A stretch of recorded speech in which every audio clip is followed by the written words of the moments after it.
여러분은 어린 시절 꿈꾸던 어른이 되었나요?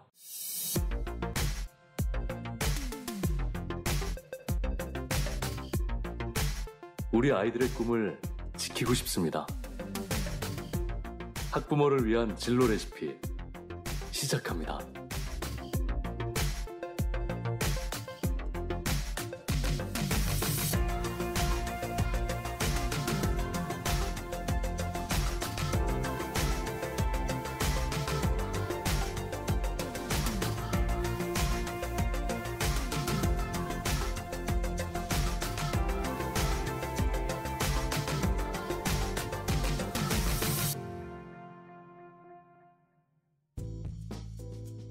인간과 동물의 차이에 대해서 누군가 이렇게 얘기했습니다. 동물은 태어난 대로 살아가지만 인간은 태어날 때의 환경과 천성을 변경시킬 능력이 있다고 합니다.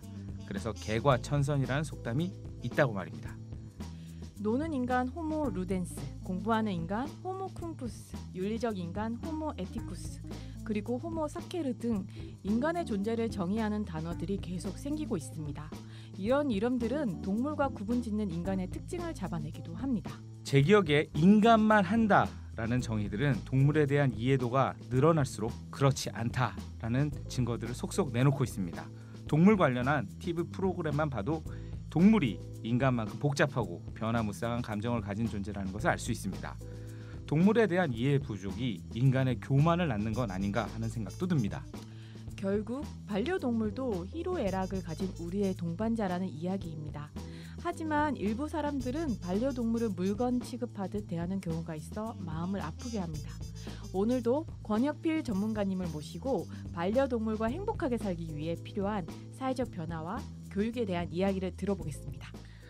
대표님 안녕하십니까? 네, 안녕하세요. 안녕하세요. 지난 시간에는 그 동물 전문가로서 어떻게 되는 이제 진로 쪽으로 얘기를 하셨는데 오늘은 네. 좀 저희 방송에서 이렇게 쉬어가는 페이지라고 할까요? 동물 다루는 법에 대해서 조금 이야기를 배우고 싶습니다. 배우고 싶어요. 네. 그러니까 저가 잠깐 얘기를 하자면 저는 동물을 지난 시간에도 얘기했는데 동물이 저를 다 싫어해요.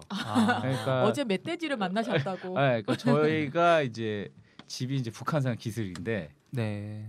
저희 동네를 이제 방황하는 한 유기견 7, 8마리에 되는 네. 백구가 있습니다. 아. 근데 이제 밤 11시에 이제 슬슬 이제 제가 산보라고 하죠. 이제 하고 나서 이제 올라가고 있는데 백구가 한 마리도 없는 거예요. 이거 왜 이러지? 왜 백구가 없지? 얘네들 또 어떤 파벌에 의해서 또 잠깐 뭐 도망갔나 보구나. 유기견 또 그게 뭐라 그럴까? 폭력배 깽단처럼 이렇게 싸울 때가 있어요. 어디서 나타난 그 떼거리와 저희 동네 그 지키고 있는 게 막 서로 싸우고 그런 곳이 있다니. 유기견이 정말 네. 많아요. 저희 네. 북한산에 이제 좀 유기하시는 분들이 많아가지고 근데 그게 한 마리도 없어요. 그래가지고 올라가면서 왜 이러지 이랬는데 뭐가 저희 집 옆에서 바스락바스락하는 거예요. 근데 이제 그 기운이 있잖아요. 기운이 있는데 저도 이제 올라가면서 봤죠. 뭐가 있는 거예요. 그래서 딱 봤는데 여기 저에서부터 한 5m, 3m 그 정도 사이에 멧돼지를 발견한 거죠. 눈이 마주친 겁니다. 눈이 마주쳤어요? 근데 보통 이러잖아요. 멧돼지 눈 마주치면 피하라라든지. 근데 딱 했는데 좀 말랐더라고요. 제가 봐도 조금 등치는 큰데 좀 말랐어요. 제가 봐도 말랐어요. 굶주려서 내려왔구나. 확실하게 그게 느껴지더라고요. 그래서 이렇게 낙엽을 막 이렇게 다리로 막 이러더라고요. 그 와중에 또 우리 용구만 제가 진로 레시피 진행자 아닙니까? 피해야 되나? 뛰면 쫓아온다 그러고. 나무를 타기엔 좀 제가 등치가 있고 그래서 진짜 짧은 사이에 근데 핸드폰으로 사진을 찍었습니다. 그냥 사진을 내 이기회 아니 이기회 아니면 내 쟤 못 만난다. 이기회 아니면 내 쟤 못 본다. 그런데 그 멧돼지도 사람 무서워하더라고요. 제가 이렇게 쳐다보고 그러니까 그 녀석도 제가 무서운 거예요. 느껴지더라고요. 그래서 신태님 얼굴이 조금 이렇게 매섭게 매서운 게 아니라 그러니까 지난 시간에 그 선생님이 그러세요. 그 몸짓 하나가 있잖아요. 이렇게 쟤는 모래로 들고 치겠다라는 느낌이라든지 전 살아야 되니까 정말 무섭긴 하더라고요. 그러니까 반려동물은 아니죠, 멧돼지는. 야생동물이죠, 야생동물. 네. 야생동물도 나중에 이렇게 좀 교육을 하실 생각이 있으신지요? 아직까지는 계획이 없습니다. 야생동물 저는 이제 북한산에 있는 그런 그 들개들이라고도 표현을 하기도 하는데 유기견이 들개가 되었죠. 반려동물에서 이제 그 인간이 이제 유기해서 야생 환경에서 살아가면서 대를 거쳐서 점점 야생화되는 그런 개들이 이제 북한산에 많다고 하는데 진짜 많이 버리네요. 저는 나중에 이제 그 북한산에 있는 개들을 좀 연구를 좀 해보려고 해요. 그러니까 제가 북한산에 있는데 유기된 게 이제 개뿐만 아니라요. 올해 초에 진짜 얼룩소 모양의 토끼를 누군가 버렸어요. 토끼. 그러니까 보통 성인 남자 손바닥 위에 올라갈 만한 크기의 토끼를 버렸어요. 근데 저희 주민들이 저거 이쁘니까 저건 살려야 된다. 그래가지고 그렇게 잡으러 다녔는데 못 잡았어요. 그래서 이제 우리는 죽었다. 우리 동네 주민들끼리 그건 죽었다라고 했는데 지지난주에 발견이 됐어요. 와, 엄청 커져 있는 거예요. 거의 뭐 제가 봤을 때 그러니까 엄청 커져 있어요. 토끼가 살아 있더라고요. 올 더운 여름도 견디고 그 유기견 7-8마리의 그 사냥견으로부터 살아난 거죠. 멧돼지도 있는데 정말 반갑더라고요. 마음 아픈 이야기긴 하지만 결과는 계속 살아나야 될 텐데 걔가 좀 살아 있더라고요. 네. 그 대표님 그 다음 스토리 펀딩에서 유기견 다시 반려견 되다라는 캠페인을 하셨던 걸로 알고 있는데 이런 유기견에 대한 관심이 좀 많으신 편이신가요? 네, 많이 있습니다. 그 제가 반려견 이런 그 문제행동 교정 관련된 일을 하면서 그 길거리에서 본 그 유기견들도 많이 있었죠. 근데 저런 개들도 교육을 잘 받았으면 그 보호자님과 소통을 잘 했을 거고 버려지지 않았을 텐데 이런 생각을 많이 하면서 제가 이제 유기동물에 이제 관심을 자연스럽게 가지게 됐고 유기견 보호소에도 많이 다녔었고 그리고 그 실제로 그런 그 유기동물이 보호되고 있는 동물보호 단체에서도 한 1년 가까이 들어가서 제가 그 유기견 유기견에서 구조돼서 그 보호되고 있는 개들을 좀 교육을 해보는 일도 했었습니다. 거기서 일을 하시면 되게 느낀 점이 많으셨을 것 같아요. 네, 느낀 점이 많았죠. 그래서 이게 생각보다 아직까지 입양률이 그렇게 많지가 않더라고요. 그러니까 유기견에 대한 입양률. 유기묘도 유기묘도 그렇고요. 그리고 입양 갔다가 다시 파양되는 경우가 또 버려요? 키우다가 적응을 못하는 거예요. 그 입양을 했는데 보호자도 그렇고 그 입양을 한 그 강아지들이 입양이 되어서 일반 가정에 입양된 강아지들이 그 환경에 적응을 잘 못하고 뭐 혼자 남겨지는 시간에 너무 이렇게 스트레스를 받아가지고 짖고 뭐 낑낑대고 그리고 또 뭐 그런 것들 때문에 다시 파양되는 경우도 상당히 많이 봤어요. 그 아이들도 그 트라우마가 굉장히 많이 남아 있고 그게 치유가 되지 않은 상태에서 입양이 되기 때문에 그렇게 되는 거죠. 사람들은 유기동물을 이제 유기동물 중에 많이 차지하는 비율이 이제 유기견이잖아요. 유기견을 그냥 다시 누군가의 품으로 입양만 되면 행복할 거라고 생각하는데 저는 그게 아니라는 거죠. 그래서 사회화 과정을 다시 거쳐서 교육을 거쳐서 입양을 가야 된다라는 그런 그 생각이 있기 때문에 제가 그런 유기견 반려견이 되다라는 그런 그 프로젝트를 통해서 사람들한테 그런 것들을 좀 알리고 했었습니다. 그 제사회화 교육은 되게 어떤 식으로 이루어지는 건가요? 그 보호소에는 사람이 우리가 반려견일 때는 개들보다는 사람들이 많이 생활하는 곳에서 살아요. 반려견들이. 그렇지만 버려져서 구조돼서 보호소로 가게 되면 개들이 월등하게 많은 곳에 살거든요. 그러다 보면 다시 그 야생 본능이라는 것들이 다시 생겨나게 되고 그 환경에 이제 적응을 하게 되죠. 그리고 개들이 많다 보니까 그 개체들 간의 그런 그 뭐 서열 싸움도 있을 수도 있고 그리고 집에서 사람들하고 이렇게 같이 살다가 구조되어서 이런 보호소에 들어간 애들은 그 면역력이 좀 약한 애들은 또 거기서 병사하기도 하고요. 다양한 그런 스트레스도 많이 받죠. 그래서 저는 그런 유기견들이 그냥 입양을 가면 그 환경에서 잘 적응을 못하고 또 다른 문제 행동이 생겨나요. 안 그런 개체들도 있긴 하죠. 그래서 이제 보호자분들도 입양을 하시는 분들도 사전에 입양을 하기 전에 우리가 입양을 하면 이런 것들을 우리가 관심을 갖고 신경을 써줘야 되겠구나. 이렇게 사람들도 교육을 받아야 되고 그리고 그 유기견 보호소에 있는 유기견도 입양을 가기 전에 그 입양을 가는 그 가정에 뭐 미리 한두 번씩 이렇게 갔다 와 보는 것도 좋고요. 그리고 사회화 교육이 안 돼 있는 애들이 좀 있어요. 뭐 사람을 경계하거나 네, 네. 그리고 뭐 산책을 나가면은 거의 뭐 움직이질 않거나 네.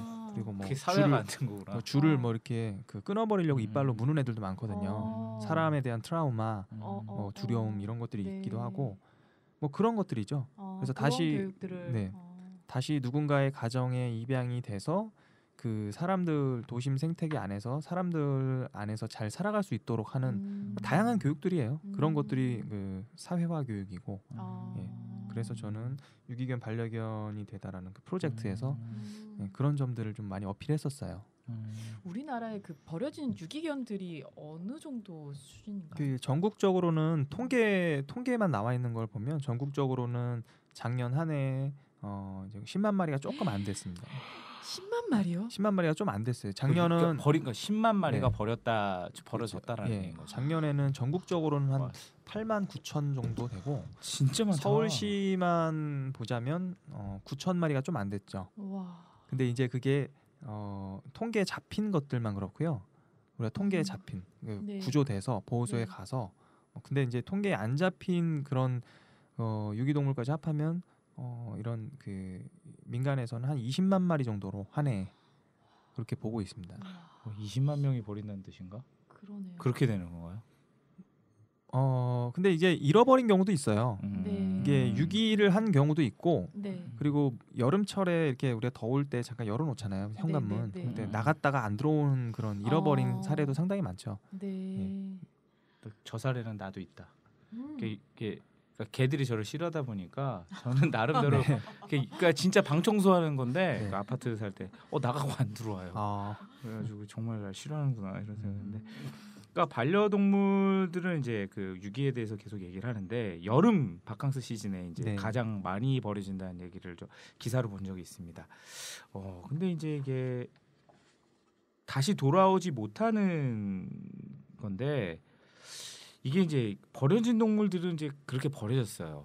네. 이렇게 여름 바캉스 시절에 버려지는 건데 어떤 걸 느끼고 어떤 스트레스를 받는지 좀 얘기를 해줄 수 있을런지. 정말 생각 이상. 예, 동물들 그러니까 20만 마리 정도 스트레스를 되는 받을 것 같긴 건데 한데 버려지고 나면 이 친구들, 그러니까 이 네. 버려진 개들은 어떻게 살아가는지 그리고 어떤 스트레스를 받는지 좀 궁금합니다. 그 일반 가정에서 반려견으로 생활했던 개들은 그 구성원들 간의 그 애착 관계가 형성이 돼 있을 거 아니에요? 네. 그리고 개라는 동물 자체가 기본적으로 인간에 대한 친근함이 깔려 있는 동물이지만 그 특정 그 구성원들 집단 의식, 무리 의식이 강한 동물이잖아요.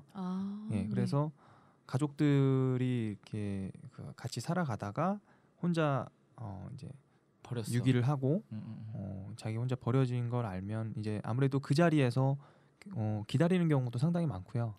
그리고 네. 처음에는 버려진 걸 모르고 이렇게 그 지역을 배회하기도 하죠. 그러다가 이제 그 뭐 밤이 찾아오고 어둠이 찾아오고 이러면은 네. 이제 두려움도 느끼고 긴장감도 네. 느끼고 그러면서 이제 구조가 운 좋게 된다고 해도 그 보호소 유기동물 각 지자체에서 운영하는 보호소로 가게 될 수도 있고요. 네. 운 좋게 동물보호단체 같은 데로 가게 되면 네. 안락사는 피할 수 있습니다. 네. 그래서 네. 동물보호단체 같은 데서도 이렇게 제보들이 많이 들어와요. 네. 그러면은 어디에서 내가 해변가에서 강아지를 발견했는데 이거 누가 버리고 간 것 같다. 얘를 구조해 주세요. 이런 제보가 들어오면 이렇게 그 구조를 하게 되면 동물보호단체는 각 단체별로 운영하는 보호소들이 있어서 네. 거기서는 이제 안락사를 안 하고 몇 년째 있는 애들도 있어요. 제가 7년째 있는 애들도 봤고 입양을 못 가는 거죠. 단체도 힘드시겠네요. 그러다 네. 보니까 더 구조를 계속 하고 싶어도 네. 포화 상태예요. 늘 입양은 적게 가는데 구조 사연은 많고 네. 근데 이제 지자체 보호소로 구조가 돼서 지자체 보호소로 가게 되면 이제 다 지자체마다 그 보호 기간이 다 정해져 있습니다. 네. 예전에 서울시도 한 10일이었는데 10일요? 지금은 20일로 서울시 같은 경우는 늘어났죠. 그러니까 20일 뒤에는 안락사를 이제 하는 공고를 합니다. 네. 그 동물보호 관리 시스템에 이제 접속을 하면 이런 개가 있는데 우리 그 입양을 원하거나 혹은 또 주인이 있으면 찾아가세요. 뭐 이렇게 공고가 되는데 그때 이제 입양을 못 가게 되면 이제 안락사가 되는 경우도 상당히 많죠. 근데 그 버려지는 강아지와 잃어버린 강아지가 좀 차이가 있나요? 차이가 나나요? 잃어버린 강아지들은 그 주로 이제 그 실내에서 활동력이 많이 제한이 되어 있거나 어떤 그 운동량도 이렇게 좀 에너지도 적절하게 이제 해소가 안 되는 경우들 있잖아요. 네네. 산보 안 나가고. 네. 그리고 여름철에 많이 그 잃어버리시는 것 같아요. 문을 열어놓고 덥다 보니까 네. 그때 이제 밖에서 들리는 강아지들 소리, 뭐 어떤 그 냄새들. 나도 놀고 싶어, 네. 나도 놀고 싶어. 나시로에서 나간 게 아니구나. 근데 예전에는 우리가 주택 위주의 이런 그 주거 문화가 아니라 지금은 뭐 아파트, 네. 다가구 주택 네. 그러다 보니까 비슷비슷한 건물들도 많고 그쵸. 아파트는 못 못 찾아와요. 아, 네. 어른들도 찾기 힘듭니다. 그렇죠. 가끔은. 그래서 지금은 그 집을 나간 동물들도 음. 집을 다시 찾아오는 경우가 많이 적죠. 대표님 저기 예전에 반려견 출장 방문 업체를 운영하신 걸로 들었는데 이게 방문하셔서 이렇게 행동 개선 교육 같은 걸 하셨다고 들었어요. 근데 네. 이런 행동 개선 교육이 좀 왜 필요한지 그런 거 좀 얘기해 주실 수 있을까요? 네, 그 반려견과 같이 그 우리가 생활을 하게 되면은 뭐 15년에서 길게는 20년도 살잖아요. 네. 그런데 우리가 가장 필요한 게 저는 교육이라고 봐요. 교육을 통해서 우리 서로 간에 그 의사소통을 할 수 있다고 저는 보고 있고 이런 문제 행동이 또 교육을 통해서 예방이 되고 네. 그런데 이제 교육을 제가 이런 그 출장을 가서 하는 일을 혼자서 하다가 네. 이제 외국은 이런 게 이제 전문적인 업체들이 있더라고요. 그래서 제가 네. 벤치마킹을 해가지고 오호. 운영을 네. 해봤는데 네. 결과적으로는 잘 안 됐습니다. 아우. 왜냐하면 폐업을 하신 건가요? 네, 근데 왜냐하면 뭐 제 역량이 가장 부족한 이유겠지만 네. 하나 제가 몰랐던 게 반려견만 교육을 잘하면 된다고 생각을 했었어요. 네, 네. 네, 근데 그래서 이제 그 반려견을 교육하는 친구들을 제가 이제 직원으로 영입을 해서 우리가 같이 이렇게 트레이닝도 하고 네. 다시 이렇게 그 출장을 보냈는데 결국에는 이게 개만 교육하면 되는 게 아니구나. 그 반려견을 같이 생활하고 있는 보호자들을 교육을 해야 되는 거예요. 그래야 교육이 유지가 되고 맞습니다. 그 보호자님들의 의식이 바뀌어야 맞아. 이게 교육은 우리가 책임감을 가지고 우리가 직접 해야 되는구나. 근데 어. 그런 거를 간과했더니 네. 반려견만 교육했더니 네. 교육을 할 당시에만 좋아지고 이제 교육이 끝나고 이제 시간이 오래 지나면 네. 다시 또 이렇게 그런 행동들을 보이곤 했죠. 그래서 그때 이제 많이 깨달았던 게 정말 반려견만 교육하는 게 아니라 정말 사람도 교육을 해야 되는구나. 맞습니다. 결국에는 네. 보호자분들이 같이 살아가는 거기 때문에 네. 그 보호자분들을 교육하는 이런 것들에 대한 그 신경을 많이 써야 합니다. 예. 그래야지 좀 유기견 그렇죠. 문제도 많이 네. 줄어들 그렇죠. 수 있을 네. 것 그러니까 같아요. 소통 문제는 한 사람만의 문제가 아니잖아요. 네. 그러니까 상대방, 그러니까 네. 복수의 문제라 그 네. 부분에 대해서 아마 서로 상자를 네. 생각하게 하는. 그렇죠. 이쪽 일을 네. 이런 그 반려동물 교육하는 일을 하고 싶어하는 그 학생들이 많은데 네. 저는 그 부분을 꼭 얘기를 해줘요. 네. 반려견만 그 우리 동물만 교육을 잘하면 되는 게 아니고 동물만 네. 좋아해서 네. 되는 것도 아니고 그 보호자분들 그런 사람들과 이렇게 소통할 수 있고 그분들을 네. 이야기를 들어주고 네, 그분들을 변화시킬 수 있어야 하는 그런 스킬을 쌓는 게 더 네. 어렵다. 그래서 그렇죠. 이런 그 사람들 간의 이런 대화 네. 그리고 이야기를 들어주는 그런 것도 상당히 중요하죠. 네. 제가 어제 만난 친구가 생각이 나는데 그 아이가 이제 6학년 여자아이였는데 네. 말을 이렇게 뭘 물어봐도 거의 대답도 안 하고 낯가림도 굉장히 심한 여자아이였어요. 근데 네. 꿈과 자기가 그 꿈을 이루기 위해서 뭘 해야 되는지 이걸 적는 네. 란이 있었는데 네. 꿈이 수의사인데 그걸 위해서는 뭐 공부 열심히 하기, 네. 뭐 기억력 네. 좋은 게 자기의 장점 이렇게 얘기를 하는 거예요. 그래서 제가 그 친구한테 나중에 너 수의사가 되는 게 동물들을 좋아해서 그렇게 되는 건 알겠지만 수의사가 되어도 서비스업이라는 거를 잊으면 안 된다 그런 얘기를 해준 적이 있거든요. 근데 오늘 대표님 말씀을 들어보니까 확실히 좀 그런 부분이 네. 관련이 있는 것 같아요. 네. 그래서 지금 대표님께서는 하시는 일 중에 최근에 하시는 것 중에 이제 반려동물 문화 교실을 이제 하고 계시는데 그런 이유 때문에 네. 계속 하고 계시는 건지. 제가 반려동물 문화교실이라는 이름을 제가 지은 것도 어떤 무슨 유치원, 어떤 뭐 훈련 업체 뭐 이렇게 네. 안 지은 게 이게 결국에는 이 교육이 문화가 되어야 된다. 많은 사람들이 그리고 쉽게 접근할 수 있어야 되고 네. 어떤 특정 그 전문가들만 그 할 수 있는 게 아니다. 예. 물론 전문가들이 할 수 있는 분야는 있죠. 훈련이라든가. 네. 근데 우리의 반려견 교육은 누구나 할 수 있어야 되고 그리고 교육은 또 쉽고 재밌어야 되고 그래야 저는 이게 저변이 넓어지고 많은 사람들이 교육이란 정말 필요하고 우리가 해야 되는구나 그런 인식이 확산되려면 그래서 제가 반려동물 문화교실을 오픈해서 지금 뭐 인터넷상에서도 네. 반려견을 교육하는 영상을 다양한 영상을 공유하고 있고요. 유튜브에서 어떻게 검색하면 되죠? 만약에 유튜브에 그냥 거기서 반려동물 문화교실 치면 반려동물 네, 문화교실 채널이 나옵니다. 네네네. 지금 구독자가 1,000명 좀 넘었는데 그 많죠. 네. 그러면 네. 그 정도면. 예, 구독자가 많을수록 전 좋습니다. 그래서 이제 그런 온라인 상에서 그런 교육 영상들도 저는 이제 공유하고 있고 그리고 이제 오프라인에서는 이제 사람들과 모여서 교육할 수 있도록 오프라인 공간을 지금 조성을 하려고 하고 있는데 예, 쉽지는 않네요. 네. 그래서 이제 권혁필 대표님께서 이제 쓰신 책이 이제 저자시기도 합니다. 이제 책 제목이 이런데요. 반려견을 키우는 사람이라면 꼭 알아야 할 42가지라는 책입니다. 이걸 모르면 이제 키우시면 그렇죠. 안 됩니다. 그러니까 보통 네. 이제 반려견 같은 경우도 이러죠. 이렇게 저도 그랬었던 것 같은데 어렸을 때 그러니까 새끼라고 하죠. 강아지 얼마나 예쁩니까? 예쁜 네, 마음에 네. 이제 시작을 합니다. 너무 맞아요. 예쁘니까요. 팔다리 짧고 눈 보십시오. 완전 제가 봐도 너무 이뻤거든요. 이제 그래서 시작을 했는데 나이가 먹으면서 이거 말도 안 듣고 아무 데서나 지지고 뭐 소리 지르고 뭐 이러니까 이제 그때부터 이제 뭐라 그럴까 소통이 안 되기 시작하고 네. 힘들어지는데 네. 이렇게 이제 보통 학부모님도 그런 거 있을 거예요. 아이들 중에 한 초등학생 한 3, 4학년 정도만 돼도 엄마 나 멍멍이 한 마리만 멍멍이 이런 분이 있을 거예요. 네. 그래서 이건 알아야 된다. 보통 네가 책임지면 내가 사줄게. 아니면 네가 책임지면 내가 입양해 올게. 이런 얘기를 하는데 그러니까 42가지를 다 이제 반려견을 위해서 이제 알아야 할 42가지를 다 말씀해 주실 수는 없고요. 네. 이제 반려견을 키우거나 키울 예정인 분들에게 좀 간과되고 있는 상식이 있다면 5가지만 좀 설명 좀 부탁드리겠습니다. 네. 5가지요. 네.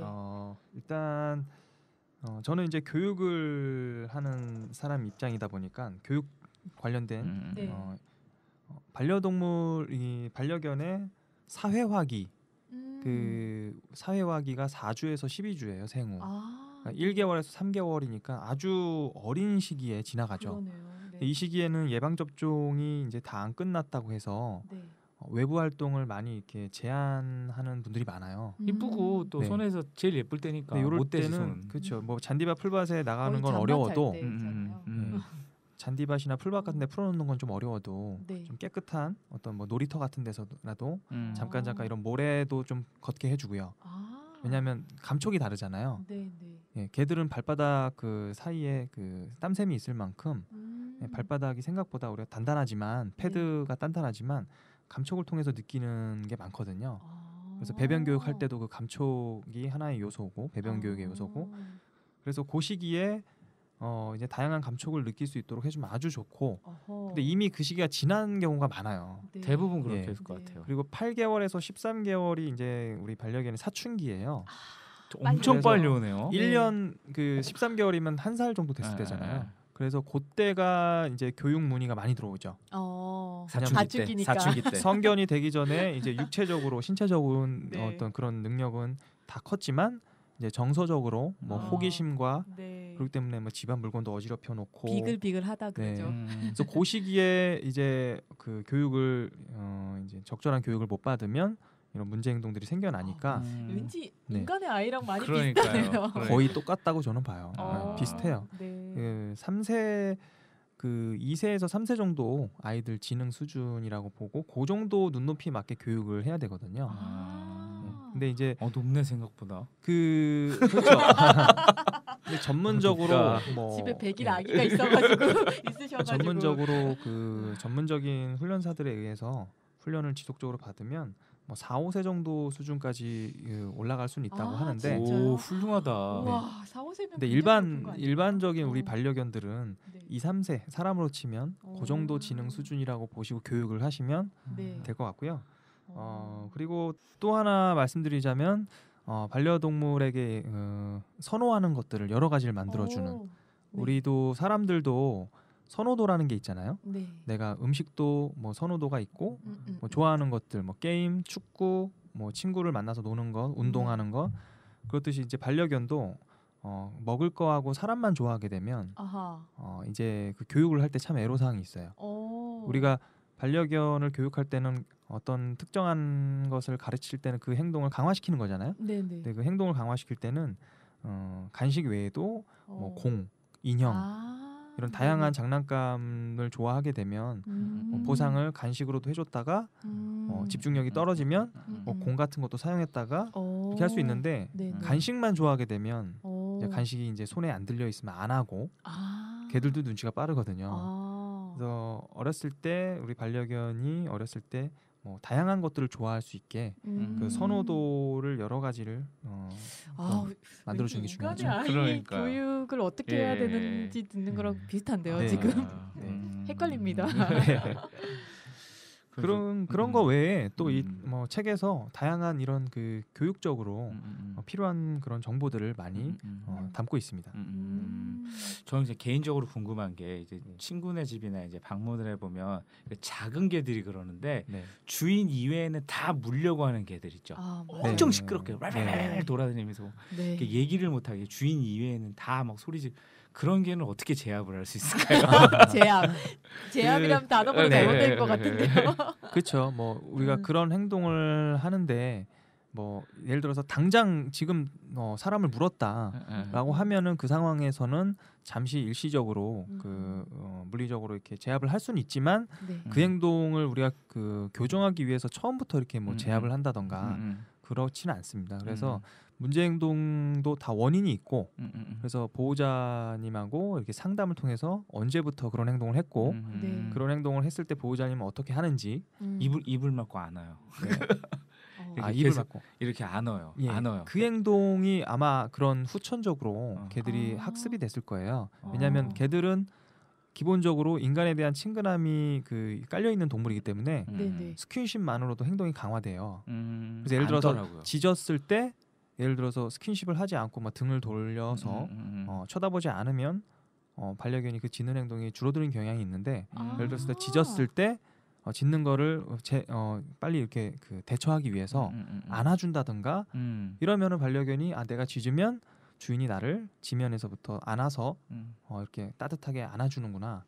이제 그것도 간식을 주지 않았는데도 그 행동이 강화가 되죠. 그러니까 그런 그 스킨십, 칭찬 이런 걸만으로도 충분히 우리 개들의 행동을 강화시킬 수 있기 때문에 그런 것들을 아는 게 참 중요한 것 같아요. 이게 정말 언어가 다르다는 느낌이 확 드네요. 그러니까 달라요. 근데 뭐 저희가 이제 계속 지금 반려동물에 대한 얘기를 하지만 저는 이렇게 방송을 하면서 사람도 생각나는 건 왜일까요? 사람이 이거 보내야 되나 지금 이 사람들 지금 권 대표님께 보내야 되나 이런 생각이. 오늘 아침에도 이렇게 어린이집 안 간다고 떼쓰는 아이에게 사탕을 건넸는데 그러니까요. 이 행동을 강화시키고 있는 게 아닌가 하는 생각이 듭니다. 오늘 진로 레시피 청취자분들 어떻게 들으셨는지 모르겠습니다. 오늘 방송 중에 권혁필 대표님이 이렇게 얘기했습니다. 반려동물과의 소통을 위해서는 동물과의 소통, 동물과 잘 지내는 것도 중요하지만 사람과 잘 지내고 사람을 이해하는 것도 참 중요하다라고 하는 이야기를 하셨는데요. 지금 동물에 대한 그리고 동물에 관련된 직업을 관해서 이제 꿈을 꾸는 많은 청소년들과 학부모님들께서는 동물만 좋아한다고 이 직업을 갖는 게 아니라 사람에 대한 충분한 이해가 있을 때 이 직업 그리고 이 일을 더 오랫동안 잘 할 수 있다라는 그 대표님 이야기가 오늘 좀 마음에 많이 와닿습니다. 네, 오늘 방송도 권혁필 대표님 너무나 감사드리고요. 그리고 뭐라 그럴까 오늘 말씀 듣고 나니 뭐 제가 뭐 계속 저희 동네 얘기를 안 할 수밖에 없는 게 저희 동네 워낙 유기동물도 많고 그리고 또 산속이다 보니까 집집마다 동물 하나씩 다 있어요. 그러다 보니까 뭐 이렇게 보다 보면 어떤 거냐면 유기동물은 밖에서 떠돌고 쓰레기 파먹고 있는데 집안에서 반려동물들은 너무나 잘 살고 있는 또 그런 걸 보게 되거든요. 네. 그러니까 저희가 지금 오늘 이 방송을 통해서 저부터 아마 저희 애도 지금 요즘 동물 사달라고 동물 입양해달라고 좀 난립니다. 네. 그러니까 반려동물을 웬만하면 뭐 이렇게까지 얘기하시죠. 충무로에서 사지 말고 입양합시다 이렇게 얘기하는데 그 네. 입양하시고 나서는 꼭 책임지고 끝까지 잘 키워주시는 마음으로 반려동물과 행복한 네. 하루하루 되셨으면 좋겠습니다. 네. 이제까지 진로 레시피였습니다. 감사합니다. 감사합니다. 네, 감사합니다.